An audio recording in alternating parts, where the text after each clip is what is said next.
again, what I'd like to recommend, if you've not worn Vionic before, ease yourself into it. So wear them for 20 minutes, half an hour for the first few days of getting them home, just to get your foot used to having that level of support, because it'd be like nothing you've ever felt before. So it's not a break-in period for the shoe. It's more so just to get your foot used to it. You may not need it, but I do like to recommend it, just in case. So 20 minutes, half an hour for the first few days, you'll be fine.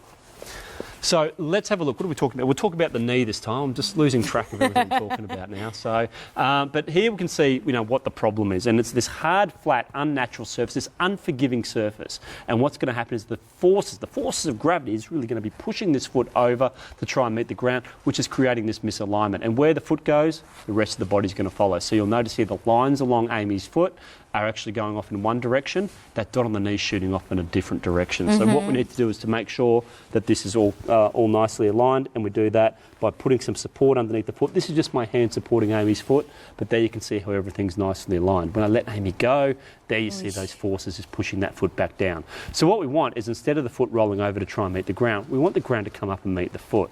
And what we can do there is by putting this support underneath Amy's foot, I'm actually just going to keep that strap over there. And there you can see just how that line's sort of becoming a lot straighter. Now the foot's a lot closer to being into its natural alignment, but then that dot on the knee is nicely lining up as well. So that's going to be the difference that Vionic's going to make for you, getting that level of support in styles that just don't look that they should have any support. I mean, this gladiator styles are traditionally built very flat. So now you're getting that support underneath the foot, but you're getting that great look. And, again, beautiful embellishments, stunning materials on there. The Capitola. Is this the same footbed as the high tie that I have on? It is, yeah. So it's made on our Pacific unit, our Pacific footbed, which is, the style that we use on the high tide. Obviously the Capitola, the Linus, which we saw earlier as well. So all of those styles with that platform wedge are made on that Pacific unit.